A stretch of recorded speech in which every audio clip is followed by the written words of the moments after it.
have one new message. Translating. Disney and Pixar's Hoppers is now available on Disney+. You could say that again.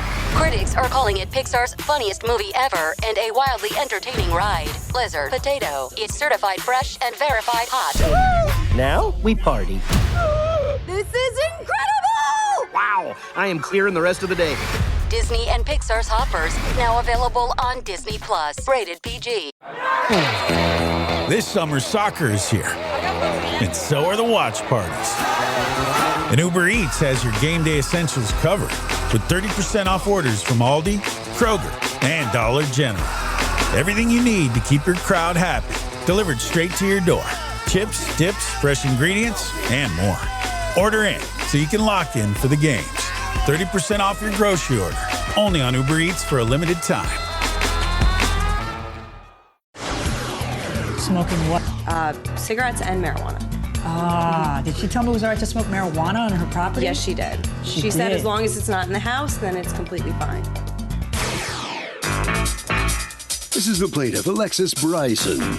She says she and her boyfriend moved into the defendant's apartment in the basement of her house, and she was ultimately evicted. It was mostly her boyfriend's fault because she got along fairly well with the woman. Bottom line, her belongings were damaged when there was a flood in the house. And now that she's out, she's having a heck of a time getting her security back and money for her waterlogged shoes. So she's suing for $1,480.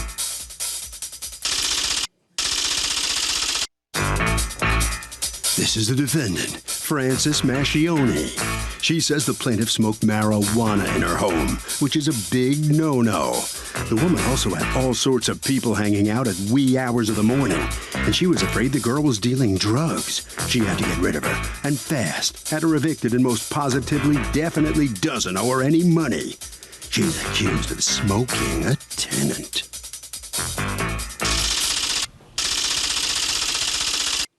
The defendant has filed a countersuit for $4,887.19 for damages to the apartment. All parties, please raise your right hand. What you are about to witness is real. The participants are not actors. They are actual litigants with a case pending in civil court. Both parties have agreed to drop their claims and have their cases settled here before Judge Marilyn Milian in our forum, the People's Court. Be seated, come to order, please. Litigants have been sworn in. Thank you, Douglas. Alexis Bryson, you are suing Frances Mascione for $1,480 that you say she owes you as your former landlord, and she is not paying you. You have a counterclaim against her for almost $5,000 in damages that you say she did when she lived at your place for 3 months. Mm-hmm. Okay. So what happened? I was illegally evicted from the apartment. I was given less than 2 weeks' notice to actually get out of the apartment when I have a lease that says I have 30 days notice. Why'd you get out, though? I did not realize that she wasn't allowed to take my key from me, but she had forcefully... You're new at this. I had not rented ever before. Did she tell you why she wanted you out? Yes, she did. It was mainly things that had to do with my ex-boyfriend. Which is? He didn't have a job. He had too many people over. He was smoking outside on the premises, even though she had told him that that was all right to do. Smoking what? Cigarettes and marijuana. Did she tell me it was all right to smoke marijuana on her property? Yes, she did. She said did. as long as it's not in the house, then it's completely fine. Oh, okay. She didn't. Did you just tell didn't her, wanna no, know. it's just fine for you to smoke marijuana in my house? No. Outside my house? No, I didn't. When I rented the apartment to them, it was stipulated that there was no smoking, and they both needed to be employed. Is that written somewhere? I'm not sure if it's in the contract. I do have the contract here from the rental agreement. Did you tell them they could smoke outside? I told them they can smoke. But you were assuming that they were talking about cigarettes? I was a little lenient on the cigarettes. Do you live there as well? Yes, I do.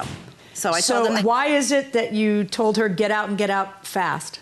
there was an issue actually right from the very beginning about the smoking, especially the pot. I believe that they were dealing pot from downstairs. Why do you believe that? Because the amount, the smell was so overwhelming. When you smelled that smell, what did you do? I'm a school bus driver. I get randomly drug tested. I would come into my home and my house upstairs totally reeked of pot. Totally reeked of pot. Totally reeked of pot. The unmistakable scent of marijuana. And, I told them that they couldn't have that. And plus, there was people coming at 3, 4 o'clock in the morning. I get up at 5 o'clock in the morning for work.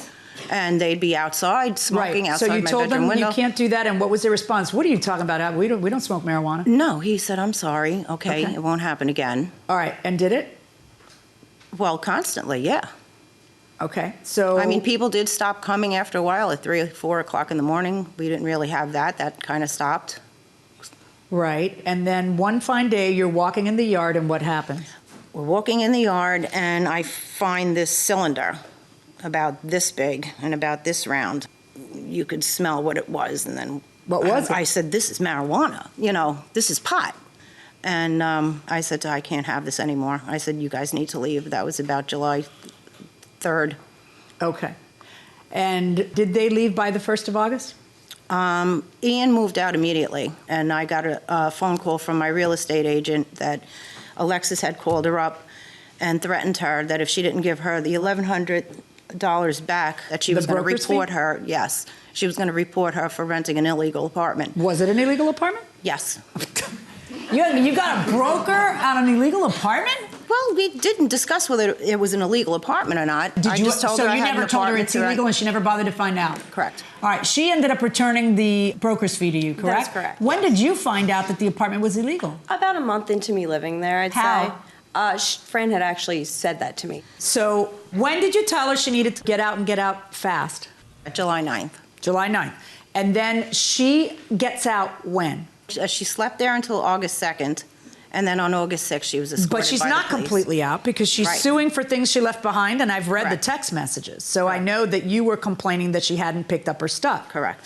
All right. So now, what day did you move out? I believe August 3rd was when I was out of the apartment. My stuff was not out until, I believe, the 6th. You're not out till your stuff is out. All right, no well, one then can it was do the 6th. anything with it until your stuff is out. But then you still left stuff behind, though, right? Yes. Yeah. What did you leave behind? I had left behind a bed frame, an armoire, some bigger furniture that I couldn't move myself. So I had asked her if I could have a few more days to keep the stuff, and she had said yes to that. Okay. But then what happened? Then I had previously reported her about the illegal apartment. I don't understand, because you're in the text being very polite, asking her if you could have a few more days, telling her you don't have trucks, cut me some slack, I just got a car. You're doing everything right.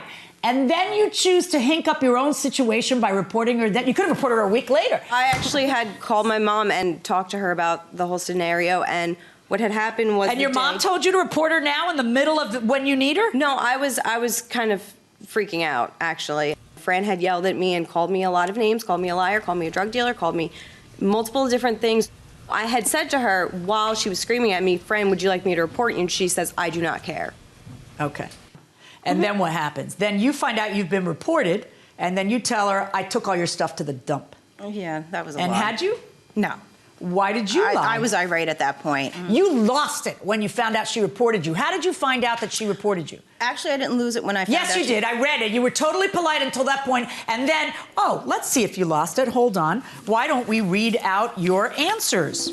You step foot near me or my property and you'll be arrested. Okay, well, I'm still entitled to my property as well. You should have thought of that before you made a phone call. Your stuff is at the dumps in Kings Park. It had to be emptied out since I was reported. You should have figured out that was what the town was going to make me do. That was your doing, not mine. Before the hauling guys get here later on, I'm giving you one more shot to take your stuff.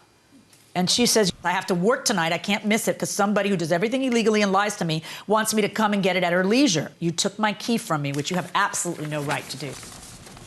Listen, either you're coming to get your stuff or you're not. I'm not begging you. It's your junk, not mine. 25 minutes later. Okay, as far as I know, you have taken all you want from my house. Do not contact me or come here, as I will be getting an order of protection. 25 minutes is not 30 days. I will have you arrested if you continue to harass me. Crazy, crazy, crazy. There might be some of my answers omitted from that. Really? Why don't you show me yours? Okay. I have them on my phone. I didn't print them out. Sure, no problem. And Give me your phone. As, the day that I asked her for the key. You don't have a right to ask her for the key. She says you took the key away from me. I didn't take the key away from her. Why don't you just call the police about I did call the police. Wait, I know why, because the apartment's illegal. No, I did call the police that day because my neighbor had come to me across the street. I had told her that I was having issues with Alexis, And her and her daughter apparently went out. And when they left, they saw Alexis sitting at the top of the street. And it was after I took the key, so I think she probably wanted to get into the apartment. She was waiting for me to leave. And when they returned from shopping, she still saw her sitting up there. So she came to me and said, "Doesn't your tenant have a white car? I think she's sitting up the block waiting for you to leave." And at that point, I called John. I was nervous. She said she was scared. I was definitely scared of Alexis also. Her own mom has a court order of protection against her. For what reason, I really have no idea. Does your mom have an order of protection against you? She did, yeah. Okay. For what? Just a lot of issues. Okay. Okay, so after these texts, apparently you do make arrangements and go and take your stuff. Yes, I had called a police officer to escort me to the house, and that's And why... that happened on what date? I think it was August 6th, ma'am. Let me see the police report. What are you suing for, Alexis?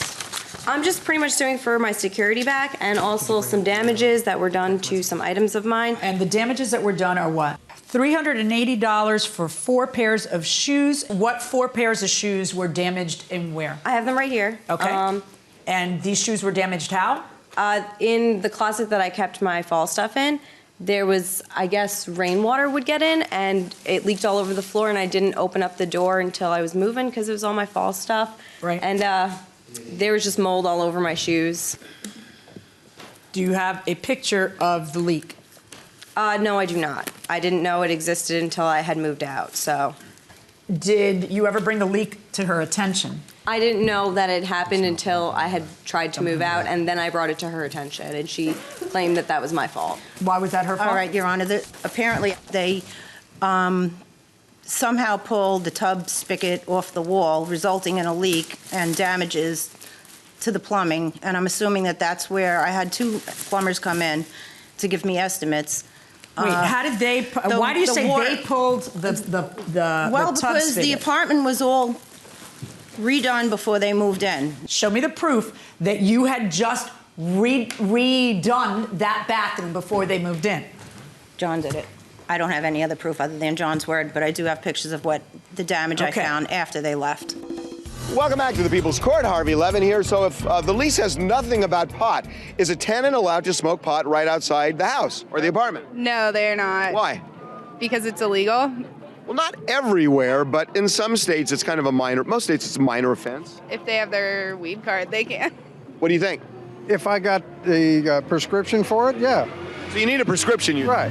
What about no prescription? What do you think? Yes, and you know what? You look like you're headed for confession. Why don't you exercise the old Miranda rights right now? Go inside the courtroom. Okay. You have a counterclaim against her for $4,887.19 because according to you, the carpeting has been ruined and you're going to replace it to the tune of $2,500. Back rent, which is kind of funny because you don't have the right to any rent. You're suing for $775 in damaged ceiling tiles. Let me see the pictures of actual pictures as opposed to photocopies of them, which is what I had. How would ceiling tiles that cost like, I don't know, $10 or something in Home Depot ever be $775? I have 2 different estimates if you'd like to see them. Yeah, sure. Turn them in. Missing damaged vertical blinds. What happened to the blinds? They were very cheap blinds, and they would break any time we would open or close them. They would just fall off. Now, what about all the holes in the carpet, the burn holes? I wasn't aware of any. If there were, I don't... Take a look at that. It could possibly be from my ex-boyfriend. I don't know. Yeah, well. A lot of them don't even have one of these. Oh, that's actually from the rust stains are from a trunk I had. I bought it from the Salvation Army, and I didn't know it would rust. And I guess the water that had seeped in. And this doesn't look like new plumbing fixtures. This looks like very old plumbing fixtures. It is a cheaper quality. It's a plastic one. It's not a metal one. Okay. So show me all of the estimates that you have. And what's your answer on the burn marks? She had never let me into the apartment to clean it, so I could have possibly had cleaned it off. So you're saying that you think the rust stains might come out. What about the burn holes? That would not come out. Yeah, there's an estimate in there because originally I was going to get the carpets cleaned, and I called a company, and they said it was uncleanable. It should be in there, too. That was the route I was going first before knowing I had to replace carpets. When was that carpet originally installed? In other words, how old was the carpeting? The carpet was installed before I bought the house, which is 3 years now I'm in there, July. Okay. I think you're bloated on the ceiling tiles. I think that you don't have proof that it's her fault on the tub spout. I think that you have a lot of nerve asking for back rent. But that carpet is a problem. It's a very big problem. Very true. Okay. It's a depreciated value of the carpet that's 3 years old. It's not new value. I find that you're entitled to $2,500. You've kept $1,100, which means that I find a sum judgment in favor of the defendant in the amount of $1,400. Let me be clear and let me explain. If you rent out an illegal apartment, the one thing you forfeit is the chance to ask for rent. Mm-hmm. You do not forfeit the chance to ask for damages that actually happened. Mm-hmm. So my hands are tied, and I find in favor of the defendant in the amount of $1,400. That's my judgment. Good luck, folks. Well, first, let's see what the plaintiff has to say about the outcome of this case. What about the judge's ruling here, which she collects quite a bit on you? How'd you do all that damage in such a short time? Honestly, I don't know. I don't really think it was mainly my fault. I mean, there's a lot of bugs. We killed a lot of bugs, and we would sometimes use, like, a flame to kill them, and that's about it. Flame? Sometimes, yeah. I mean, it was the easiest way to kill, like, huge bugs that were probably, like, that big, so, yeah. You ran around with a little lighter killing bugs? All right. All right, head right around that way, okay? All right, come on in here. All right, so you understand the law a little bit better, and you got a little lesson in the law here? Absolutely. Step up a little bit. What's your feeling on what the judge ruled here? I thought she was fair. It was an illegal apartment. I'll never rent again, that's for sure. How do you like the tenant you picked? Lovely. Okay, Harvey? You know, here's the deal. Landlords are crazy to rent apartments illegally. The tenants have all sorts of rights if it's an illegal apartment, even if the tenants are not in the up and up. And that will do it for this case. The litigants for the next case on the way into the courtroom right now. LinkedIn is pretty amazing at helping you grow your small business. We cannot make your email response time faster. We can help you sell, market, and hire in one place. We cannot help you find space for your 3 desk drinks. Why do you have 3? And while we can't help you find the perfect volume for your presentation video, LinkedIn can help you find the perfect audience for your business. Grow your small business on LinkedIn. Learn more at linkedin.com/smallbusiness. This episode is brought to you by Fox One. Watch all 104 matches of the FIFA World Cup live in 4K for just $19.99 a month with 3 days free. Build your own multi-view, choose up to 3 streams, and follow player spotlights. Stay on top of every moment with live stats, highlights, and instant replays. The FIFA World Cup, streaming live on Fox One. Offers are subject to change. See fox.com for complete terms and conditions. This is the plaintiff, Omari Hand. He says he hired the defendant to install a new heating air conditioning unit in his home. And as it turns out, the guy installed the wrong type and it doesn't work right. He's tried living with it, but it just doesn't do the job because his house is too big. The defendant refuses to correct his mistake, and he has no other choice but to sue him here and now for the $5,000 it's going to cost him to fix the problem.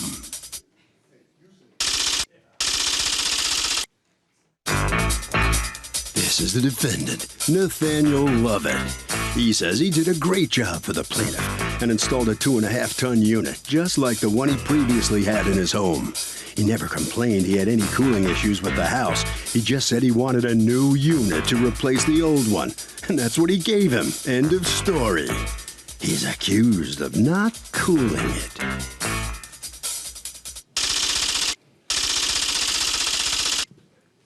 All parties, please raise your right hands. Thank you. You're welcome. Man.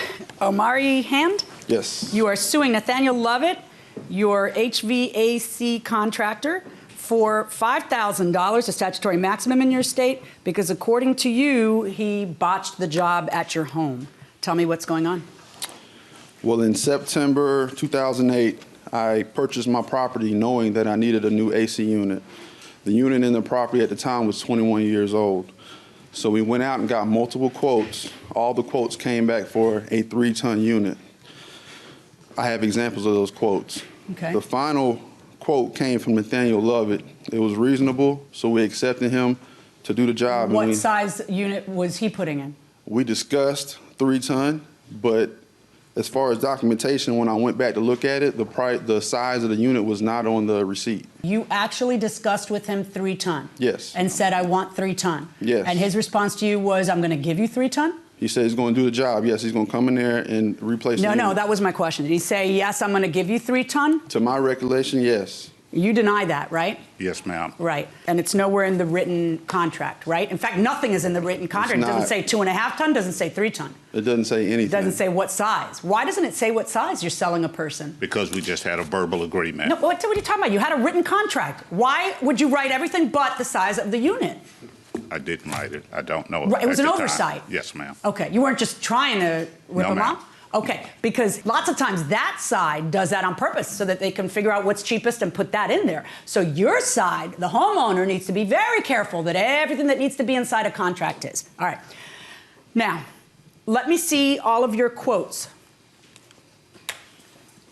And what I don't understand is why, if you have 2 or 3 quotes, all of which state a size, why do you get his quote and not make him specify a size?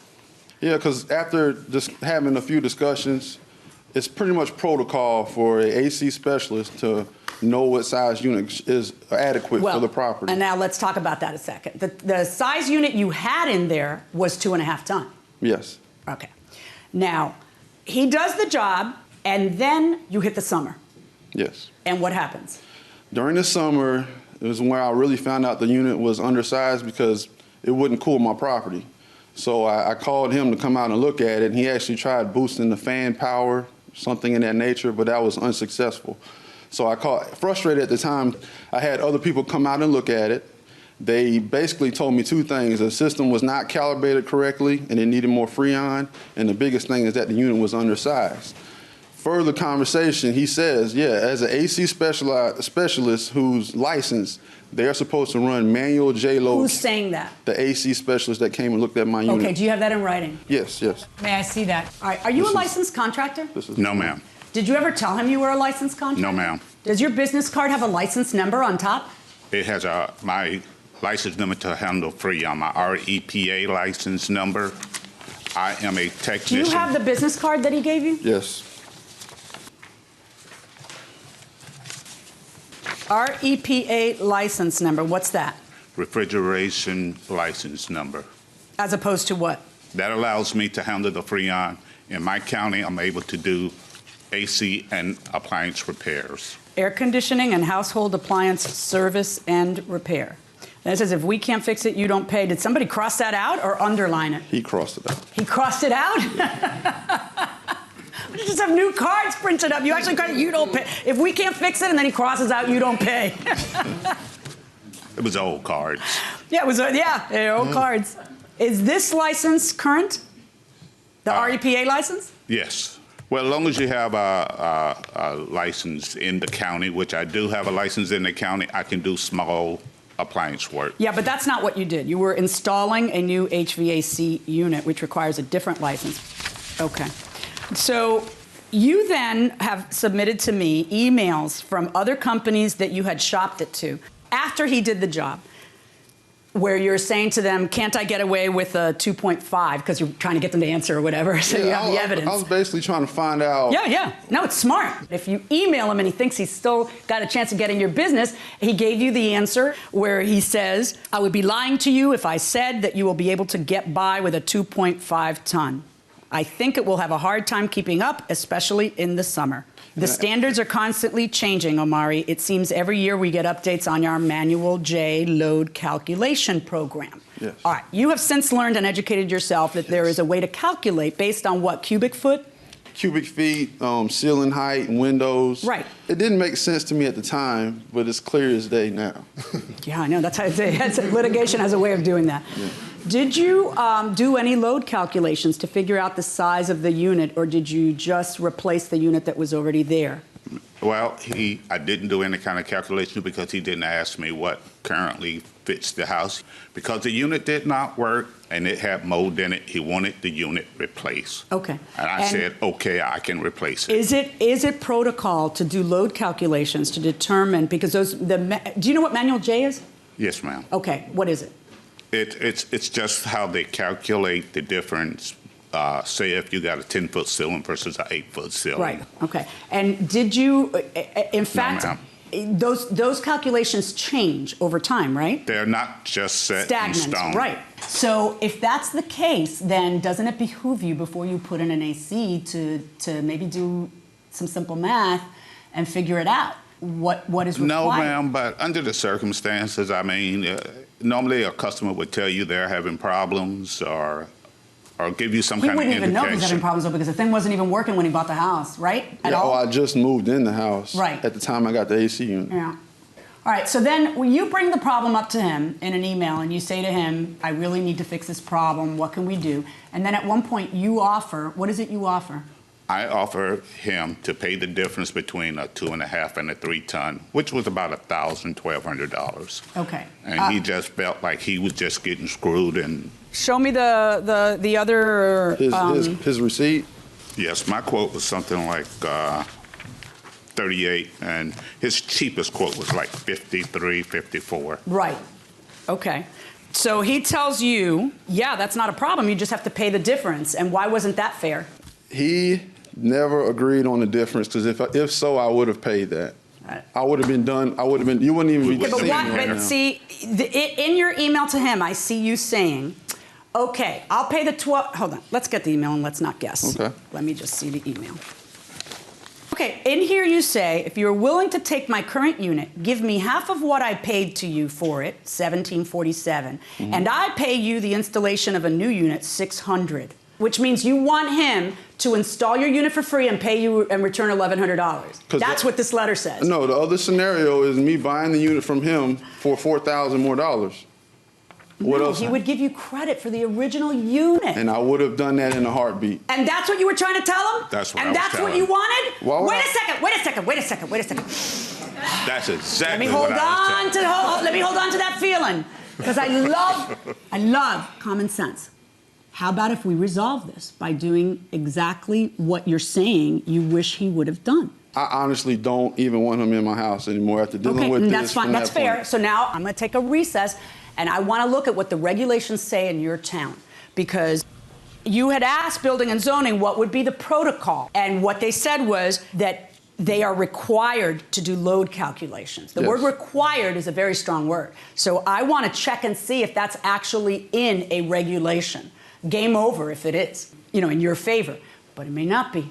I understand. It may just be protocol, and you have a little problem. Okay, what did you want to say before I get off the bench? Yes, ma'am. And another part of that was that doing these back and forth, he became very offensive, very aggressive. It became like a hostile thing. Okay, so we shouldn't put you two in contact with each other again. Can I say one more thing? Yes, of course. I'm a reasonable guy. At the end of the day, I just wanted to pay what I would have paid if the job was done correctly. Yeah, but both of you claim to have been reasonable in your offer to settle, and that didn't happen, which means I now just have to call the balls and strikes. That's how it works. Okay? All right. So, would you ever hire an unlicensed contractor to install a heating and air conditioning unit in your home? If the price was right. Well, it's always going to be better. You know that. Yeah. But if I get a referral and I call it the referral and said they did good work, then I'd go with them. Everybody agree with that? No, I wouldn't do it. Why? I wouldn't do it because if this person made a mistake or somehow I got injured, I wouldn't have any recourse. Oh, you are so smart. If he burns your house down, your insurance is no good. You know what? Insurance is a big issue, too. Sorry, dude. Going inside the courtroom. Okay.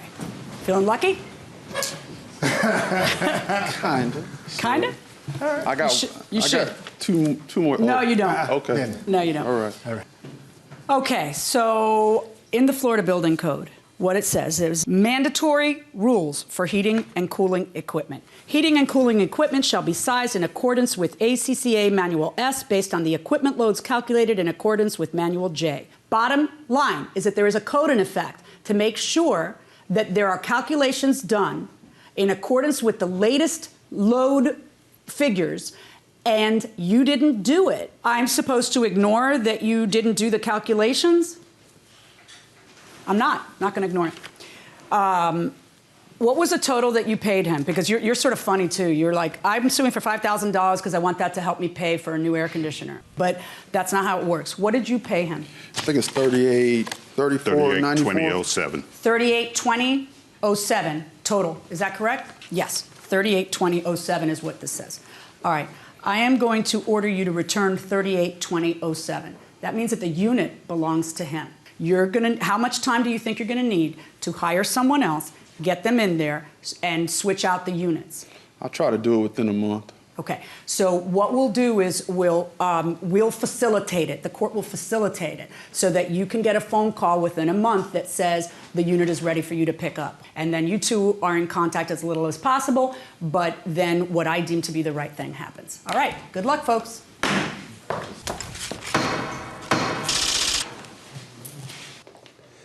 So the defendant, you did not do your calculations according to the latest load figures. What's your feeling on this outcome here because of that? Just a lesson learned. Yeah, what did you learn here from this? Don't mess with friends. Don't mess with friends, that's it. Don't mess with friends. You're going to get that unit back. What are you going to do with it? I'm going to take it and resell it. Okay, all right, right down this way. All right, well, he says he tried to help you out as a friend, but what'd you learn from all this? Same lesson he learned? Well, to pretty much just hire somebody who knows what they're doing, make sure they're licensed, and put in the correct size unit. You looking forward to getting cooled off? I am very much looking forward to that. I'm just tired of basically cooking in my house. Yeah, okay. Harvey?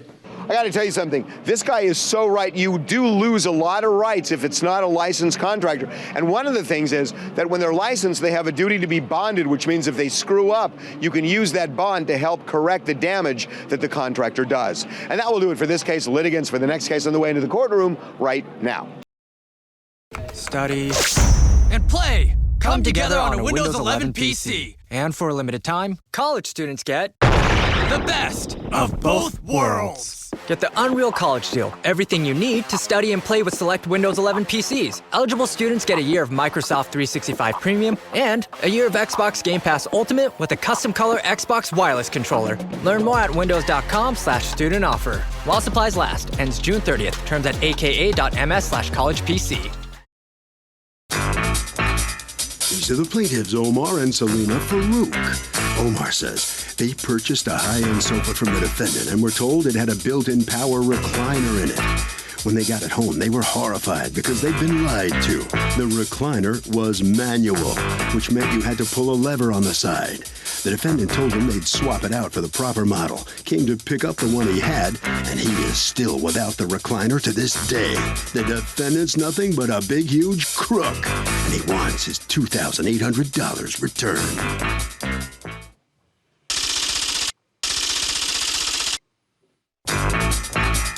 This is the defendant, Cesar Faisal. He says he never promised the plaintiffs a power recliner. He simply told them he'd inquire to see if the set they wanted came with one. Turns out it doesn't. It only comes with a manual one. The plaintiffs got all bent out of shape over it, sent back the reclining portion of the set they bought, and now here they are. He's sorry, but he just sells furniture. He doesn't manufacture it and did nothing wrong. He's accused of being too laid back.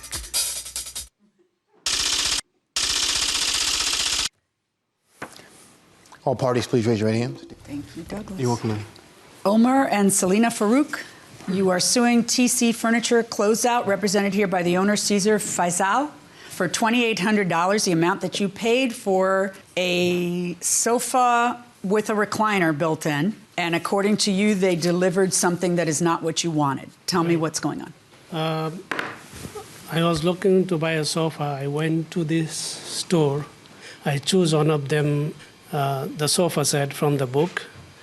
And he said, okay. He told me that this sofa is around $2,800. And I said, okay, I'm going to buy this sofa, but it has to be a recliner. Okay, and those were the exact words you used. I want the sofa with the recliner. Recliner, right. So, okay, anything else said? I paid him first the $100. Then he told me that you have to pay before Monday full amount. So I went to the store and I gave him $2,700 later. Okay, then when did you get the sofa?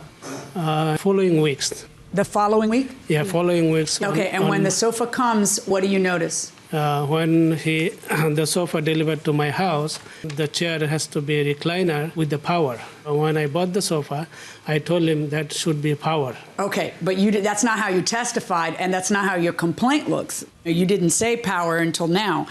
So were you assuming that it had power and then found out it didn't? Because there's two kinds of recliners. One is with the hand, and then some, which is an upgrade, has a push button. But those are more rare. Nothing like that. There was no discussion about power? He knows that I What discussion was there? That's why I asked you, was there anything else said? What was the discussion you had at the point of purchase? When I purchased, I told him that I want recliner. A power recliner. Were you there? Yeah. Okay. And the couches with recliners that you were looking at in the store, were they manual or power? On the book, we don't see. I know the book, you can't see it. The book is going to say what it's going to say, and we're going to look at that in a second. But what about the ones you were sitting in at the showroom? Only the sofa set. We don't see. Okay, there weren't any recliner ones in the showroom? No. All right, what's going on? Okay, they came in. This is a 3-piece set. It's sofa, love seat, and chair. They asked for one of them to be a recliner, and I did get them that one. Which one? The chair. Okay. They placed the order July 20th, and they paid it 23rd, and it was delivered the 24th. Okay. So this was a special order. I did not have it on the floor. The initial deal was based on one manual recliner, and then he asked me for a power recliner, and I told him. When did he ask you then? The day after. The day after. So how does he ask you? He goes to the store again? No, he calls me. He calls you? Yes. Do you have phone records? No. He calls you and says, by the way, I want a power? Yes, and I told them I'd look into it to see if they made it power recliner. But you didn't. They don't. They don't make a power recliner. They don't make a power recliner for this set in particular. So did you tell him that? No. No, I didn't. What'd you tell him? I delivered the manual recliner. And what did he do? On delivery, he refused it. The guys called me. They said he's sending back one piece. But he takes the rest of it. He takes the rest of it. Okay. Are you at the store when that happens? Yes. Okay. And why do you talk to him and say, dude, it doesn't come with a power? I told him. On the phone right there at the spot. Uh-huh. Okay. And he says, well, I'm keeping the other two, but you can just take the one that doesn't come with... No, he gives me an ultimatum. He says, if you can't get a power recliner, or if you can't get a recliner with a lever, because the recliner does not have a lever. Oh, how do you do it? You just push? Push back. Uh-huh. Take it all back. And you didn't take it all back, but you took one piece back. Well, he refused to sign for it. For that one piece? Yeah. What was the point in keeping two pieces if he's telling you it doesn't come? Okay. When he delivered it, when I found the problem, I called him right away. I said, I'm going to refuse all of them because I'm not taking anything. You can take it back, all of them. Then he told the guy that, keep these two. I am sorry that I made a mistake. I'll take one back. Recliner chair, he take it back. He said he's going to deliver after 1 week. So after 1 week, I called him. He gave the phone to other person. He gave the phone to another person? Yes. Okay. And then the other person told you? The other person told me, you bought a cheaper car, now you want Mercedes. Then he hung up the phone. Who was that? That was my father. I had a feeling. I am not allowed to have a lazy boy in my house. What I want to know is, are lazy boys awesome? Yes, they are. They're the perfect chair. You can sit in, recline in them, and you can even sleep in them, and they're really comfortable. What do you think? I slept in one last night, and they're nice. Oh, I am so jealous. Who else? Yes, lazy boys are great. Lazy boys are great. Going inside the courtroom. Is that how it happened? That you hadn't really gotten around to finding out the information? There was why I took the recliner back was because I didn't know it was a recliner. They told me when they called me it's not reclining. It turns out that it was reclining, it just didn't have a lever, which is why they refused it. He doesn't even want a lever, he wants a button, right? He wants a button and he wants the power to send him, well, yeah. Let me see the original paperwork from the transaction, and let me see the catalog. Which one? This one? Yeah. On the book, we don't see. So we're talking about this one. Which one? The same sofa from the last case. The same crinkle. Does this one crinkle when you sit on it? Your Honor, that sofa is different from the one in the last case. Well, they look the same. They're not the same quality. It's the one on the right-hand side, the burgundy one. I know. Where here does it say press a button, power, whatever? Where on the arms do you see the button? Where on the paperwork does it say power recliner? Did he ever tell you he wanted a power recliner at the time of the transaction? No. Okay, it's not on your contract. It's not in the picture. I'm looking at the side and the top of the arm. It's not there. And it's not in the description of the furniture. So what right do you have to assume that that's what you were being sold when it's nowhere? No, because... And even in your complaint, when you filed your complaint, what you say is, I thought I was getting a power recliner, and then it came in and it wasn't power. And according to him, you called back the next day to discuss the power aspect of it. Yeah, I called him back because because my daughter is 11 years old, and she told me that, Daddy, did you order power one? I say, oh, yes. So I want to make sure that I call him again that I need a power. Which tells me that you weren't making it sure the day before. And you know what? Your daughter's 11. Tell her to go like this and push, because really it shouldn't even be an issue. Now, I need you to deliver it back to his house, okay? Is that going to be a problem? Will you just do that so we can have peace? Yeah, I was going to make him pick it up, but... Say it again? Don't make him pick it up. Don't make him pick it up. So I suggest you be nice in the hallway, because they are agreeing to deliver your piece, and otherwise you will have to go pick it up. All right, that's my verdict. Verdict for the defendant. So the plaintiff loses his case here, but the defendant has agreed to redeliver the furniture to your house. Is that acceptable? Okay, whatever the decision came, I'm happy. Okay, so when they deliver this new furniture and it's not a power recliner, it's a manual, what are you going to do? I don't know what to do, but I have to take it back. You're going to take it? You're going to take it, and you're going to live with it, right? Yeah. You're going to push with the recliner. Okay, all right. All right, head right down. So, all right, come on in here. You were going to make him come pick it up at the store? Why were you going to do that? I gave him a good deal on it, and he got what he ordered. So there was no reason for him to refuse. There was some confusion there, apparently, on his part. Maybe he changed his mind. I don't know. But why didn't you communicate better with him? When you knew it was manual, why didn't you call him and say, sir, let's be clear about this? No, because the initial discussion was based on a chair. And then after the transaction, it evolved into a power recliner. Sir, we have some problem here. Let's clear this up. Shouldn't you do that with your customers? I guess I'll make more of an effort from now on. Okay, Harvey.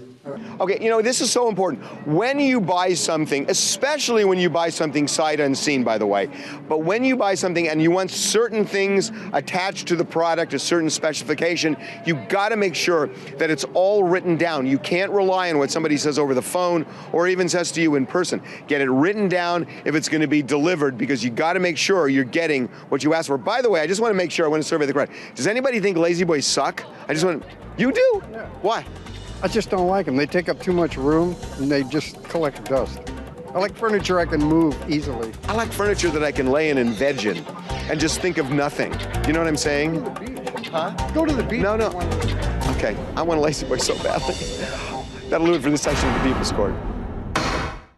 Ryan Reynolds here from Mint Mobile with a message for everyone paying big wireless way too much. Please, for the love of everything good in this world, stop. With Mint, you can get premium wireless for just $15 a month. Of course, if you enjoy overpaying, no judgments, but that's weird. Okay, one judgment. Anyway, give it a try at mintmobile.com/switch. Upfront payment of $45 for 3-month plan, equivalent to $15 per month required. Intro rate first 3 months only, then full price plan options available. Taxes and fees extra. See full terms at mintmobile.com.